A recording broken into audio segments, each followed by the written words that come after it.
Hey, what's up everybody? Welcome to Loop Live. So glad to have you here. Hey, today we're going to be talking about why every worship leader needs Planning Center. We're going to get started here in about 5 minutes. We are streaming live right now on YouTube and Facebook, and we want to make sure that as many worship leaders as possible can hear this interview I'm going to do with Aaron Stewart. It's going to be so good. So if you can go and just hit the share button, maybe type in maybe if you use Planning Center, maybe type in what you love about Planning Center when you're planning your services, and we're gonna choose one person who hits share, and we're gonna use Uber Eats, and we're gonna send breakfast to your worship team on a Sunday morning. So if you're watching this on YouTube, Facebook, hit the share button. We're gonna choose one person, and we're gonna send breakfast to your worship team on a Sunday morning. We're gonna get started in 4 minutes. We'll see you soon.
Hey, what's up, everybody? Welcome to Loop Live. We're going to be talking today about why every worship leader needs Planning Center. My name is Matt McCoy. I'm the founder of Loop Community, and I'm here with my buddy, the co-founder of Planning Center, Aaron Stewart. What's up, Aaron? Hey, what's up? Coming to us from sunny California. It's awesome. That's right. Man, it's gonna be so good. We're gonna just dive into talking about Planning Center. If you guys don't know what Planning Center is, it is probably like the best tool that I ever discovered as a worship leader, because I was living in spreadsheets, organizing my teams in like Excel spreadsheets and like putting set lists together in Microsoft Word, and it was just crazy and not very efficient, pretty unorganized. And Planning Center is awesome software for just streamlining your services, and we're gonna dive in and talk about that. So, a couple things. If you're watching this video, we want to make sure a ton of worship leaders see it, so hit the share button, and we're going to be choosing one worship team where we're going to be sending you breakfast on a Sunday morning into your green room, because I know that sometimes at church you may not be getting fed, and we're going to just make sure that that gets taken care of for you. So hit the share button, and also, if you use Planning Center, just let us know in the comment box like what your favorite feature is of Planning Center. It'd be just really cool to kind of see how worship leaders are using it and utilizing it. And Aaron, I'm excited. We're going to dive into this interview, but before we do that, we're going to check out a video about Planning Center. So check this out. If you plan worship services or schedule volunteers, you've probably got a lot on your plate. From spreadsheets, calendars, and Word documents, to phone calls, emails, and texts. Keeping each plate spinning usually means sacrificing organization or communication. Planning Center Services is an online app that takes you out of the circus and back into the service. Perfect planning tools let you arrange items in your services to estimate timing and keep track of notes. Simple scheduling makes sure you schedule people that don't have conflicts. They can accept or decline through email, text messages, or even our app. Music and media features let you preview videos, find the perfect song, or transpose chord charts in MP3s. Upload files or import them from over 10 built-in integrations, and your team can rehearse from anywhere. Start your free trial at planningcenteronline.com and revolutionize the way you plan your worship services. It's awesome. Honestly, Planning Center is a game changer for so many worship ministries. Aaron, man, good to have you here. Tell us just like where did this even come from? Like, why did you start Planning Center?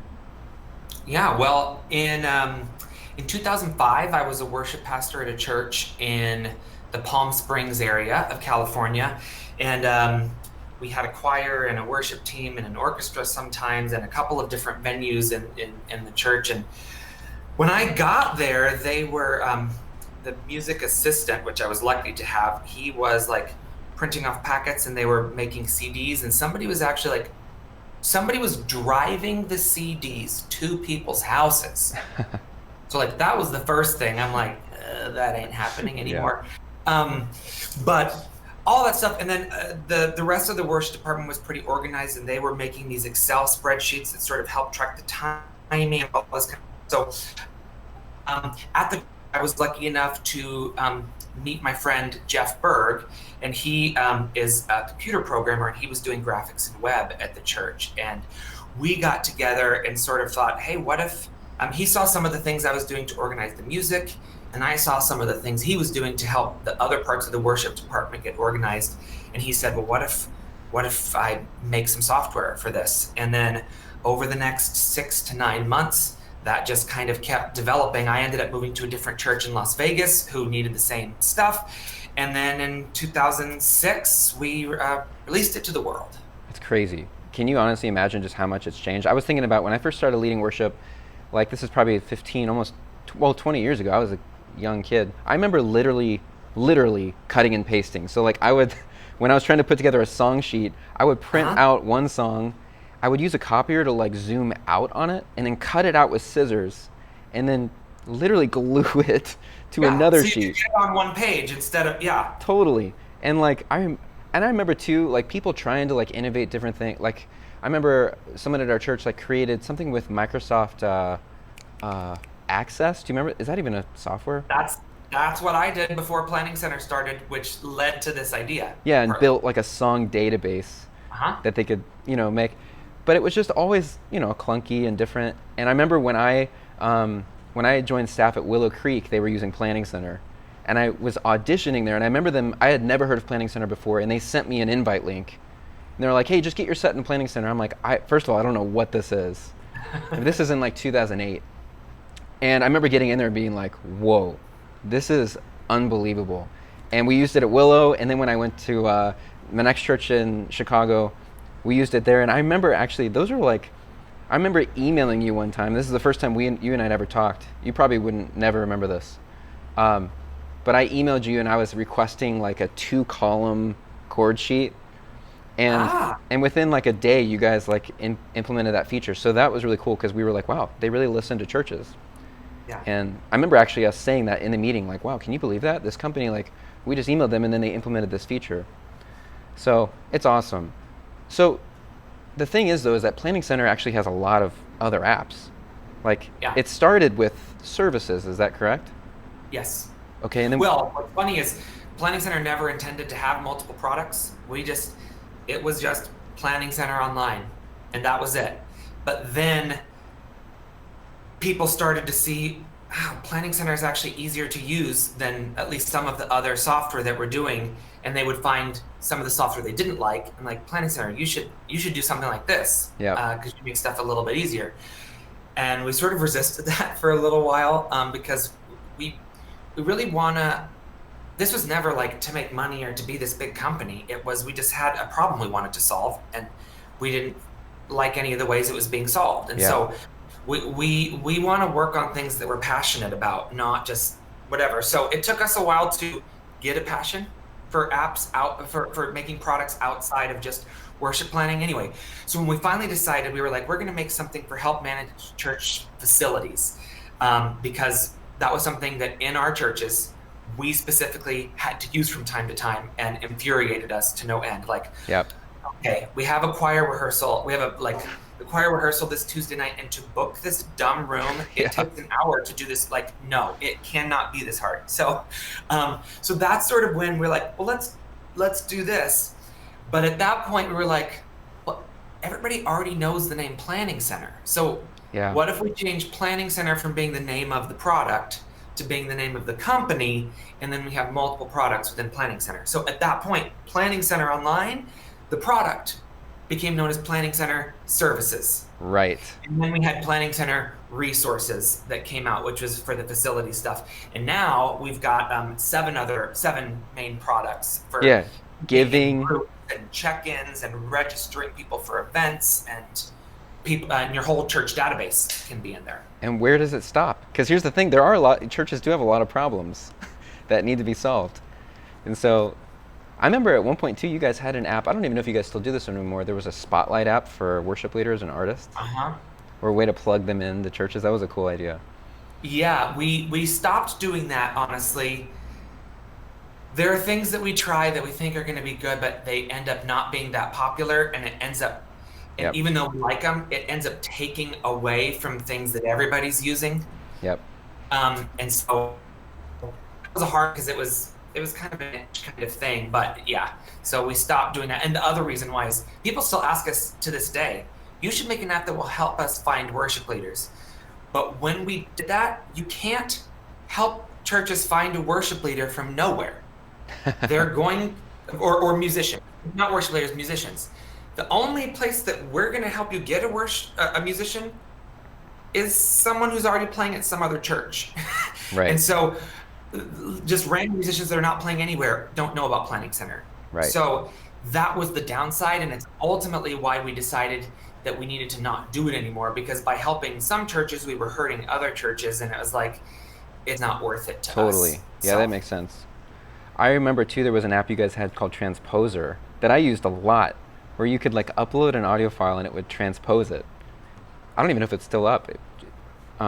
It is, and this is actually a great thing for you to talk about, because anybody can go to Transposer, just with an R at the end, no ER, transposer.com, and they can put in chord charts or audio files to transpose. And that's a free service that Planning Center makes. However, all of that and more is actually built in to Planning Center services. We still have people that are like, hey, I was using Transposer. And I'm like, no, just do it. If your services are doing in services, it's way less work. A lot cleaner, yeah. So for worship leaders, so you have all these apps for churches, which are awesome. The one for worship leaders is services, right? Yes. That is like the main one that would be an interest to a worship leader. So, we hear a lot that it's hard to get commitment from volunteers. Like we actually recently sent out an email that said, what's like the biggest struggle you have as a worship leader? And like the majority of the emails that came back were like, we struggle to get commitment from our team. Like people don't show up, people say they can come and then they don't, or, just really getting buy-in. And how do you think that services can like help with that or assist in that whole thing of scheduling people? Yeah. Okay. This is an amazing question because it's something we talk about here all the time. And I think services definitely can help you with this, and I will tell you how. But I think services also can very much hurt you with this. Interesting. Because if you're not intentional about what you're doing, because services makes it very easy to turn things into systems and to let a computer do a lot of things for you. Your team is not interested in a computer running their lives. Yeah. They want to be on a team with people. They want to have a church where their worship pastor is pastoring them and cares about them and is not only thinking about them when they're in front of his or her eyes, and the rest of the time it's just letting a computer do stuff. They don't know what you're doing in services. Some of them can possibly think, oh, the computer's just picking who's supposed to serve, sending me this email, and me accepting or declining has no effect on the person actually doing it. This is the big danger of just letting services do it all. Now, letting services take care of the details. So you schedule your people. You can send them the email. You can have automated reminders. But here's another thing a lot of people don't do in services, even though it's very easy. One of the biggest complaints volunteers give us is, when will I know when a worship leader changed songs? When will I know that a new song was added? Can you send me a notification that they changed the key? And services doesn't do that, and we don't promise that we do that, because there's a million things you as a worship leader could change. And I don't want to send your team an email every time you fix a typo, or you just move a song from the top of the list to the bottom, or you change it into a key that everyone already knows, and the first way was a mistake. There's so many things. When you make a change, you need to tell your team. Just, like, after you do it, you just click email these people and you say, hey team, change this song to this song. You might want to check it out. If I feel like the churches that are doing that, and they are proactively with Planning Center and even in person, communicating to their teams as a pastor and letting them know, even with the scheduling stuff, your availability, when you cancel on me at the last minute, this has a real effect on my team. Like, we can't do this, it affects this. Like, when they know those things and you're actively discussing those things with them, there's a much better chance that they see how that's going to affect you. Because without that, all it is to them is clicking a button and the computer figures everything out. The computer goes to some software in the background and has a huge pool of bass players that can fill in for them, and it has no effect on you. So that's the danger, is letting services take care of all of it, and you don't talk to your people anymore. So why are they going to care about you if you don't show that you're caring about them? Wow. That is such a great point, because I do think that even if there are worship leaders who are watching this now using services, we can so easily just let technology be like, okay, the people serve the technology instead of the technology serving them. And like, we have to remember that we're actually talking to like human beings, and like we are building ministries and building relationships with our teams. And you're right that like you have to be pastoring your team. You can't do that just by hiding behind maybe a passive aggressive email of like, I think it actually could work the other way around too. Like when someone on your team just hits decline, and then the worship leader's like, oh, like why did they decline? Like why, there's no communication. And then it's easy just to like move on and be like, well, next.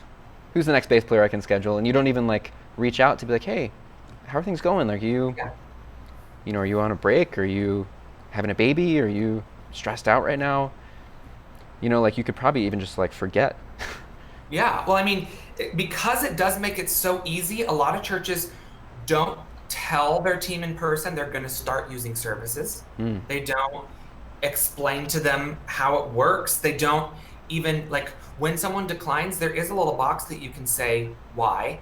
You don't have to, but many worship leaders go out of their way to tell their team, this is why it's important that you don't do this, and this is why it is important that if you are going to decline, like, tell me why, to keep that communication open, because I think you're absolutely right. Like, kind of letting people know that you care is important. But I think that goes for a lot of other things. I know this isn't a question that you necessarily asked, but I'm really passionate about this. No, this is important.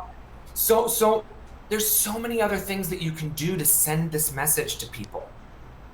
Scheduling them 3 days before your service does not send the message that you care about them. Right. So why are they going to care about you? Like, some people don't know that what we recommend, and this is how I do it, is recommend you schedule 2 or 3 months ahead of time.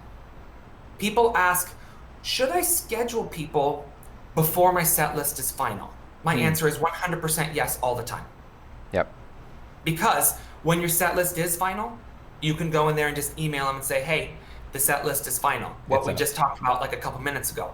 But it's so easy to forget that the people on your team, most everyone that's watching this, your team is all volunteers. They all have full-time jobs. Yep. It's so, like, I know from 15 years of full-time worship, it is just easy to just forget that just because I'm thinking about this all day, my team members are not just on Planning Center checking to see what's new every day. They're not, they've got other things going on. And when you schedule them ahead of time, it's like, oh, you recognize next week they're going to have soccer practice day and take their kids this place. And like, they have to move things around when they commit to being at your Thursday night band rehearsal.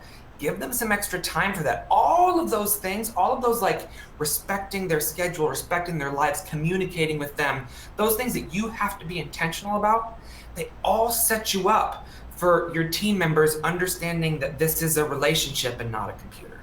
Yeah, that's so good. I was thinking, like, if I'm going to schedule someone, last minute like that, it's probably best to give them a call first. Call them. Yes. Be like, hey, can you play this weekend? And they're like, yeah, what happened? And you tell them, and then be like, hey, okay, I'm going to add you to the Planning Center. Yes. Be like, you'll get a Planning Center email, because then they know to expect it. And yeah, that's a good point, that like worship leaders can kind of get in a bubble where they're just like thinking like, they're in Planning Center all day long, all week long. And yeah, people on your team probably don't totally care, and they're not looking at that all week long. Yeah. They just get an email. It says accept or, decline. They're going to put the effort. They're not likely to give you more effort than you put effort into them. Wow. So that is a great just reminder of a good way to just show respect and love to your team members. Mm-hmm. And then for those of you guys who don't know, with services, you can actually, have all your services planned out and schedule ahead of time team members. I'm also very glad that you guys added a way to have multiple accounts like merged and linked, because I was playing at a lot of churches and I was getting like, I had like tons of different accounts at one point, and it was really confusing. But now it's like, it's great, because no matter what church I'm at, just give them one email address and they add me in. So yeah, as long as your name, email, and password are the same, when you log in, you'll see any of your accounts that are using the same name, email, and password, and you can link them all together so it shows you your schedule from all of them. Yeah, that's awesome. So how can services help with the planning the actual flow of your worship service without it feeling like, because I know sometimes, and all churches are different. Some churches want to like get it down to the second, like program out everything, like lighting cues and walk-in music. And I've had churches where they're like, hey, you said that that song was going to go 4 minutes and 36 seconds, but you went 4 minutes and 52. Can we trim something there? So like, do you have any tips on just like actually planning out a service flow and like making that an easy experience for someone? Yeah. Maybe I might twist your question again to answer it the way that I want to. That's totally but, fine. But speaking of what you just said, I think most churches do not need to plan things down to the second or to the minute. There are some situations where you need to, where it's like Christmas Eve and you have 15 minutes between services and people have to get out of the parking lot, and like, so you might need to do it just every once in a while, or you might never need to do it. I think the danger there is, maybe not danger, that might be too strong, but thinking that because it doesn't matter to you down to the minute, that you shouldn't worry about it at all. I think there are cases where you don't need to worry about it at all, especially in some other cultures. It's rude to think about timing. You just go forever. And that's totally fine. But I think if you're trying to plan things out ahead of time, to me, knowing how reality matched your plans is beneficial in itself, whether you choose to change anything about it or not. So what I mean by that is, I'm going to plan, hey, we typically try to do 22 minutes of worship music, whatever. It can go from 18 to 25, whatever, but that's typically what we plan for. Well, Planning Center Services has a whole feature called Planning Center Live. And during your service, you can open live and somebody can just be clicking next each time you move to the next item. And what that does is it actually times out how long each of those items is actually taking. So when you're done, you can print a report and it can say, how long did each of these things take? Yeah, and announcements went 5 hours. Right. And so to me, where this is helpful is in a situation where like, why is our service always going so much longer than we thought? And it's like, well, here's why. Is when you do this worship song at the end, you think it's going to go 4, but you end up speaking during the bridge, and then there's a prayer, and then you repeat, and then you repeat, and you repeat, and that song ends up going 8 minutes. Great. I'm not telling you should change how you do that song at all. That's a totally different conversation.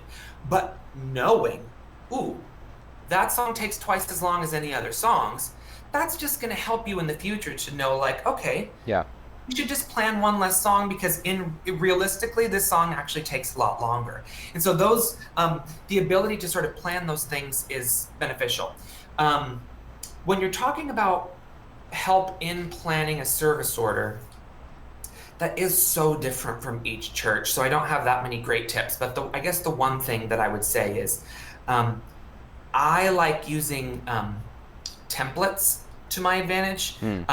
Each service type can have as many templates as you want, and a template can have almost anything in it. So your template can have different items in your service. It could have different configurations of teams, anything that you're going to reuse. So for instance, let's say my church we do communion one Sunday a month, just as an example. Well, when we do that ends up taking 8 extra minutes at the end of the service. So we might want to plan one less song at the beginning of the service, however you want to do it. But so I have a template that in that template, it says song 1, song 2, song 3, announcements, whatever message, yep, communion song, prayer, whatever. And it has all those things so that when it's time for Communion Sunday, I import that template and now I remember, okay, now I just need to convert song 1, 2, and 3. I just need to link a song to them, and I pick the songs, and I need to link communion song with the communion song. Helps you just remember those things. And then one step further, your whole song library can be tagged. And so if you have, here are once you do songs for communion, you could say, you know what? This is a great song for communion. So I'm going to go to the song page. I'm going to make a tag called communion, and I'm going to tag this song with that. So that next time when it is time for communion, you can say, hey, show me all of my communion songs. And you don't have to remember, like, oh, those are the ones we typically use. And you can add another one anytime you want to, but it's just trying to keep that in your head of like what we do for everything. And then when you say, show me my communion songs, right there next to it, it will show you the last time you did each one of those. In case you're trying to spread them out and it sort of, there's not another reason to pick one. You might want to keep them more spread out. And that's really cool. I also love, what's really cool is just having a place where all of your past services are, so you can always go back and look to see, like, what songs have you done, what have you played too much. I don't know what I would do without Matrix View. Matrix View is like, you can load that up and load in, you can pull up a screen that shows you like the next 10 services or the previous like 50, however many you want. Honestly, I don't know what I would do without that view, because it makes it so nice. You can just drag items from other services into different plans, and it just makes planning so much easier. You can see like, wow, maybe we shouldn't do This Is Amazing Grace like 4 weeks in a row, like, or you can also do that with scheduling too, which I think is a huge help. You pull up your band and you can see like, oh wow, like Trevor has played drums like 3 weeks in a row. We probably need to give him a break. Totally. So speaking with that, I meant to mention that earlier, but I said, hey, schedule 2 months at a time. That is how you do it. You do it on the matrix. You open the matrix view so that you can see all 8 of those weeks. And you can see who's the drummer all weeks, who's the other person. So then when you send them an email, it only sends them one email with all of those requests in it. Because the more emails you send from Planning Center, the more likely your people are going to ignore them. Ooh. If they're getting 1 million emails, it's just easy for it to be like, oh, there's just that reminder email. I deleted that email because I thought it was a reminder email. I didn't even read it because I'm getting 3 Planning Center emails a week from you. Oh, that is a ninja tip right there. Everybody watching this, that is a very pro tip. Because you only want to send one email that has all the services, and they can just, because otherwise it's going to go into, I don't know if it'll go into junk, but they might just ignore it or. Yeah, it's easy to ignore it. And wow. One of the other, so first, sending your scheduling requests for 2 months at a time or whatever in the matrix. The second thing with that is you can set up automatic reminder emails for people. Usually you only, like, if your people are the same people every single week, don't send them reminders. If you're not scheduling your people until 3 days before, first of all, don't do that. But if you can't not do it for whatever reason, don't send them reminders. But the third thing is, if you are scheduling 2 months ahead of time, and it is good to send that person a reminder on their week to serve. Send it to them, the beginning of like up to 7 days before. But if you set up a reminder for like Tuesday night band rehearsal, don't also have a reminder for Sunday morning service. Like, if your person shows up on Tuesday and then they forget to come on Sunday, like, that's a problem Planning Center can't help you solve anyway. Right. An email's not going to fix it, Yeah, that's a good point. I wonder, I'm all about efficiency, so like the matrix view, I just can't imagine doing it in the other view, like in the actual plans and going back and forth. And I wonder like how many people know that that's there. Like, because there is that little button in the top right corner of matrix. Every time I enter it, I'm like, ooh, this is the secret layer. By the way, a tip for what you just said, if anybody's in the situation where you're like, ooh, Trevor has been on 3 weeks now, I should probably give him a break.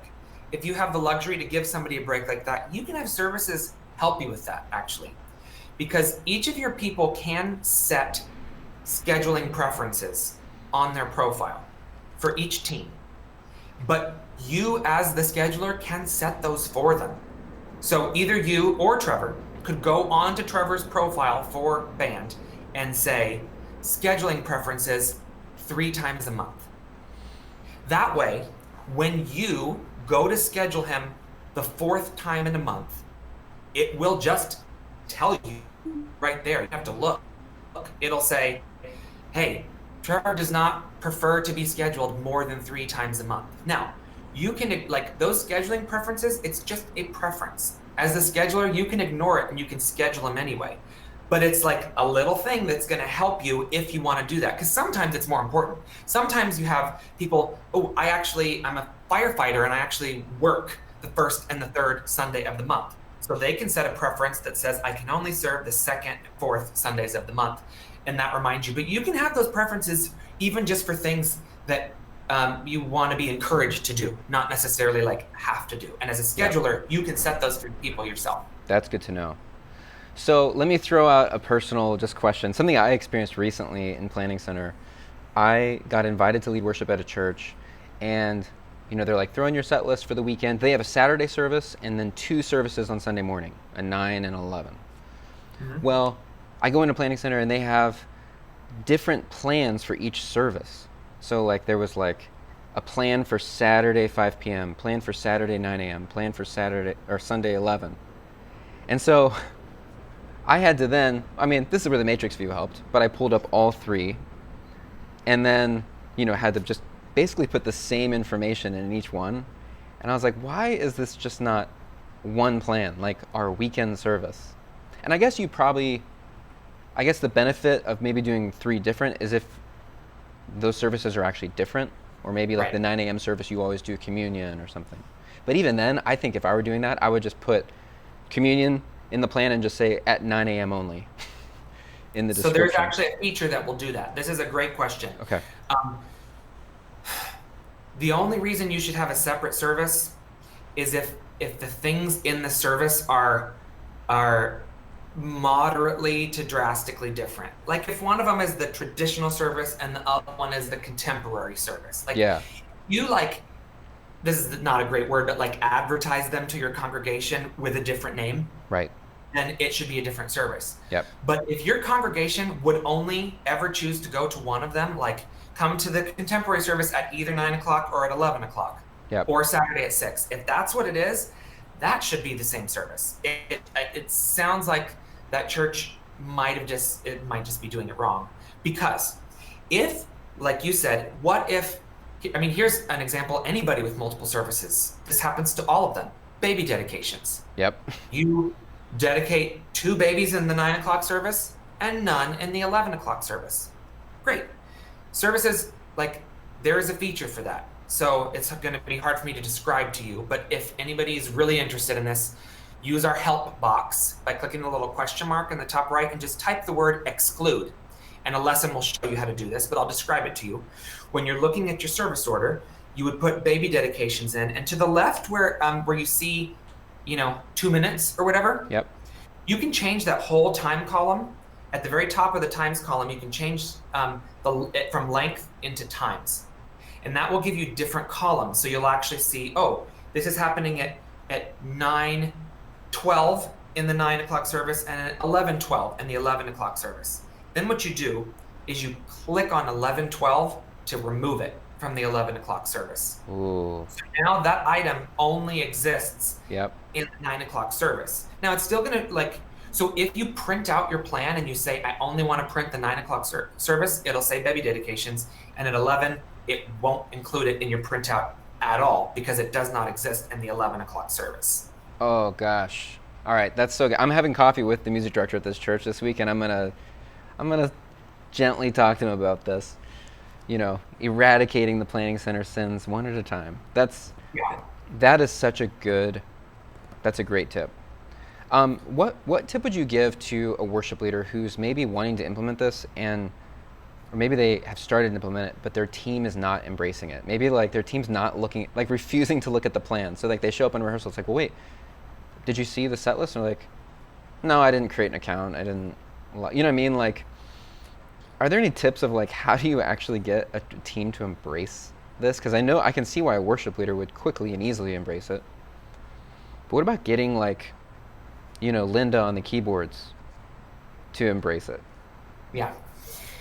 This is a harder question for me because I don't have personal experience with this thing. So, but I can give you some advice. Yeah. I think a lot of this, not all, a lot of this is from the very first conversation we had here today, which is explaining to your team why you're doing this and what the benefits of this are for. But in addition to that, I think worship leaders sometimes need to be more firm. I don't know if that's the right thing, but and I know it's not always possible. So I'm going to say this, and I know that there are reasons that you can't do this because sometimes you are desperate for volunteers and you sort of are at their whim. But a lot of times people will accept a little, like, I just don't let people come late to my rehearsals. Yeah. Like, there are lots of little things like this. If you're going to be on my worship team, you're going to show up on time. Yeah. If you're going to be on my worship team, you're going to show up to rehearsal and you are going to have listened to the music. You're going to be ready for rehearsal. We are, it's not a practice. We're not learning things. We're like rehearsing. Like, to me, a rehearsal is a chance for us to figure out how to take what we've already worked on and make sure that we all sound good together. Yeah. Now, they cannot do that if you have not given them adequate time to prepare that music ahead of time. Right. So for me, a lot of this comes down to, are you giving your team stuff early enough? Because if you're not, nothing else is going to line up for you. You can't expect anything of them if you're not giving them enough time for stuff. But if you are, it is a gradual process. And what you have to do is say, hey team, I've not been setting you up for success. Right. And I want to. So I'm committing to you. I'm going to have your music for you at least the Sunday before service. So you have at least 4 or 5 days to rehearse your stuff. And once you do, then you have to get into a habit of, like, why? Why do you expect me to come to rehearsal like this? Well, nobody is in a band to not sound good. Like, yes, we're there to use our gifts, but in a good way. Like, there's also a lot of enjoyment that playing music comes. We can't ignore that part of it.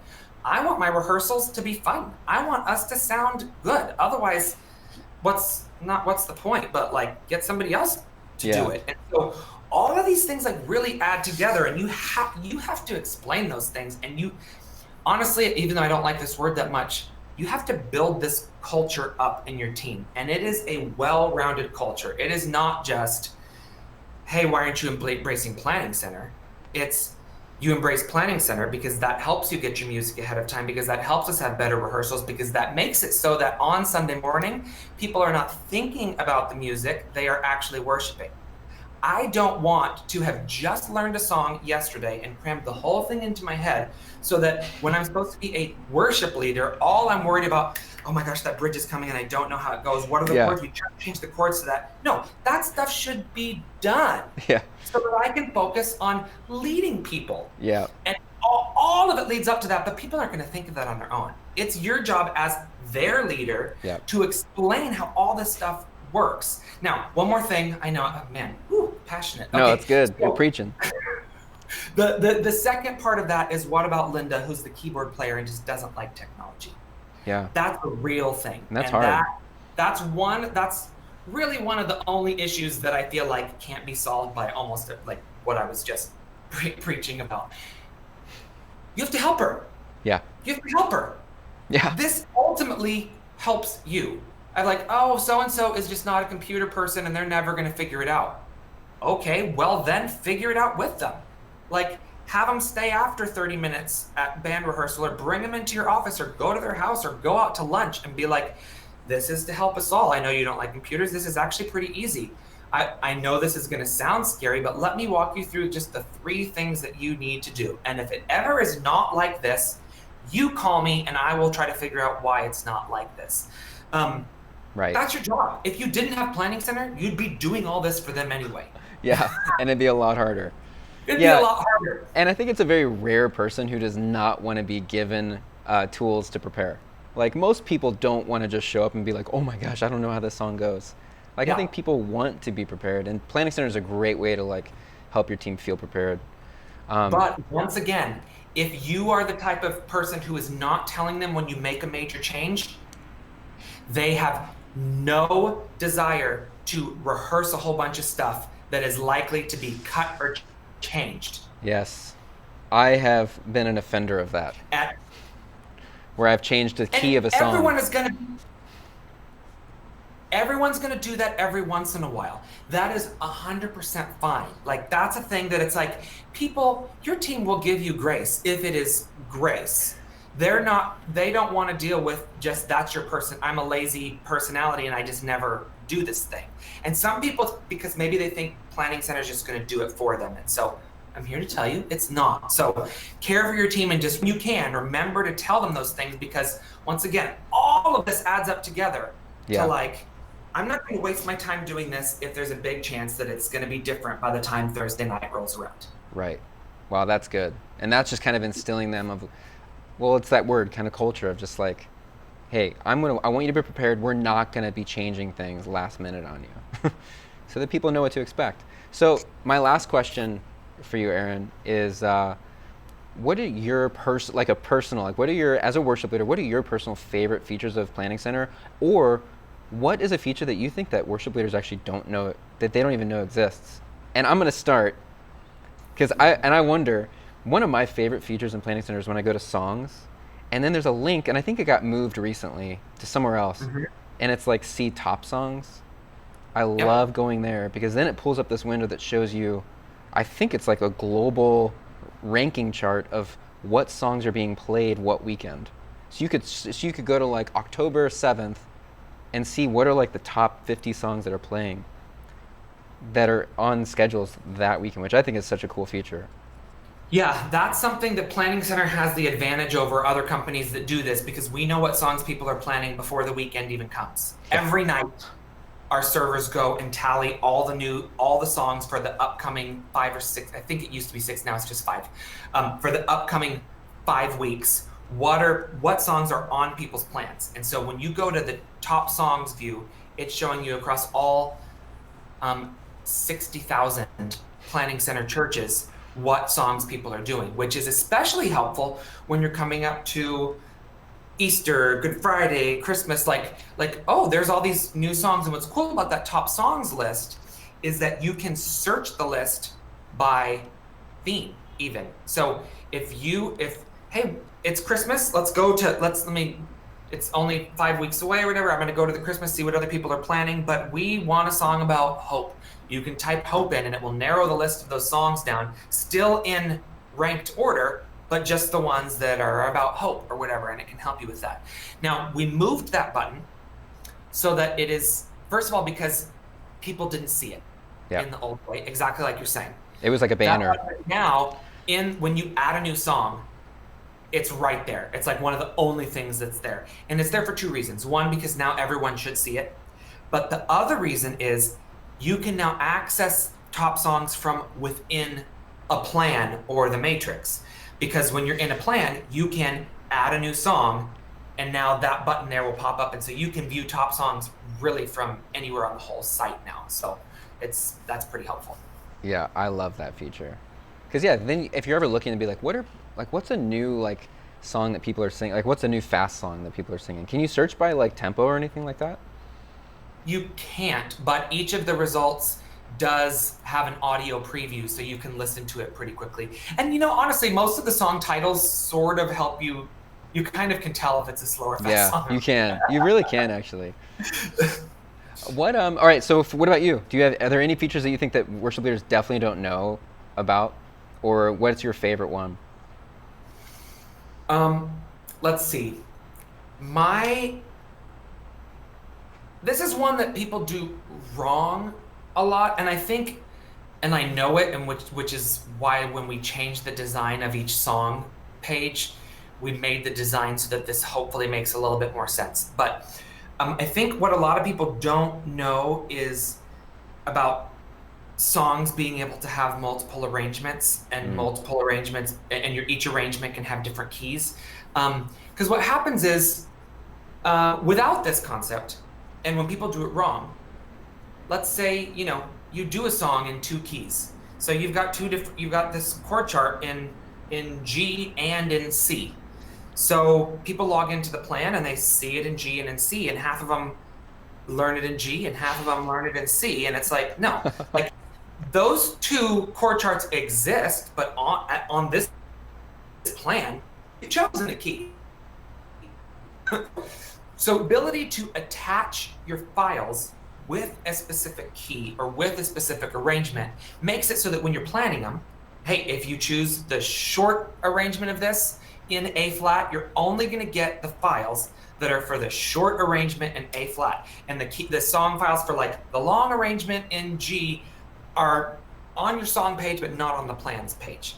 So that's one of them, but the second benefit of that is a little bit more obscure, which is churches that have, you can use this arrangement feature if your team wants your chord charts in a different way than another team. So like, let's say you technically are doing the same arrangement of a song, but Right. like the high school ministries does this song and their chord charts are like in landscape with what, they don't know as good of chords as you do. So they simplify everything or whatever. They can have the high school arrangement of this song because it keeps all of its own chord charts. And then you can have the main arrangement and all your chord charts can be there so that your team just sees your chord charts and your files. And the high school, when they do it, they only see their files. So using arrangements as a way to separate files for teams Ooh. is kind of a good tip. Yeah, that is big because a church could share an account, right? So the youth ministry could have like their own section basically inside. Yes, and that is, by the way, for anybody who wonders, that is the way to do it. You should not have more than one planning center account per church. If like it is made so that every ministry in your church can schedule, can do music, can do whatever, but it should all be within one account because you can have a high school worship leader that's an admin for the high school service. Yep. You can't even see your main service because permissions can be broken down by different service types. Wow. Yeah, that's good. So, Aaron, how can someone even get started with Planning Center if someone's not using it now? Like, what's the best way to like jump in and get started? Yeah, you would go to planning.center. Okay. In your web browser. And especially if you're a worship leader, you would look for Planning Center services. It's the green one. So you can remember services or you can remember green. But that homepage will sort of tell you how Planning Center can do everything for your whole church. If you're interested in just the worship stuff, there's a menu at the top called products and you just find the services app. And what's nice about the way Planning Center is set up is that you can use just one of our products and that's it. So you can pay for services. If you have a team of 5 people or less, it's actually totally free, but most people have a bigger than 5. So I believe it's 25 people or less is $14 a month. Yeah. And then what usually happens is other ministries in the church start to learn and start to want to use it. And if that happens, then you can just upgrade. You can even add our other products on in the future, but it's usually, we recommend start with one team, start with one service, start with one product. And if it grows, awesome. And if it doesn't, then just stay there and just keep paying just that small amount to get all the benefits, because between all of our pricing packages, there are no changes in features. You can do all, no matter what you're paying, even the totally free plans. Oh, that's cool. If you're on our free plan, you can do transposing, you can upload files, you can do everything as long as you have 5 people or less. Wow. But everything else is the same. Yeah, and that's really cool that you even have a free plan for maybe a small church that doesn't have any money at all. Maybe they just got off the ground. That is a huge question that we get is, oh, my church is too small, we don't need something like this. I'm like, okay, I don't care what size church it is. The size of church does not usually affect the size of your song library.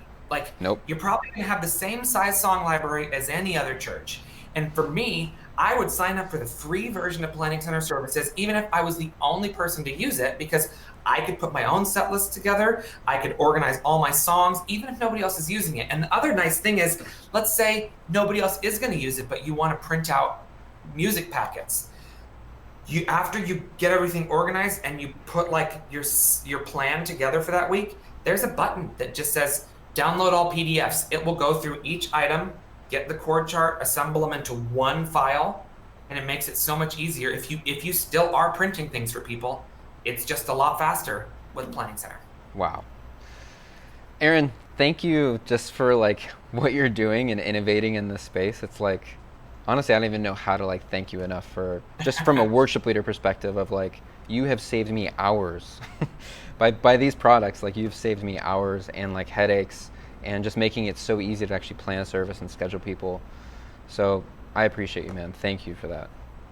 And I haven't used any of the other products, but I'm sure that it's also like saving many headaches for, building management people and children's ministries, and it's awesome. So thanks for your time. Yes, you're very welcome. Glad to help. You guys, thank you so much for joining us in this interview. It was so fun. If you have not used Planning Center, make sure you go to planning.center and sign up for just the free account, even, and just give it a try and start playing around with it. Put a set together, maybe schedule some people. You can schedule 5 people there.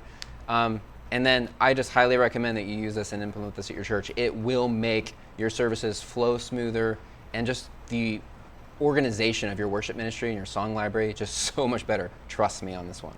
So anyways, thank you guys for joining us today, and we'll see you soon. Thanks for being part of the community.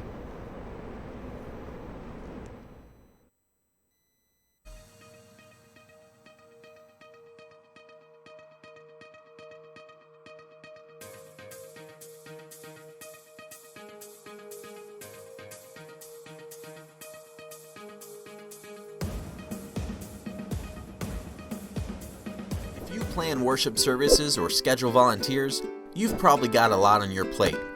From spreadsheets, calendars, and Word documents, to phone calls, emails, and texts. Keeping each plate spinning usually means sacrificing organization or communication. Planning Center Services is an online app that takes you out of the circus and back into the service. Perfect planning tools let you arrange items in your services to estimate timing and keep track of notes. Simple scheduling makes sure you schedule people that don't have conflicts.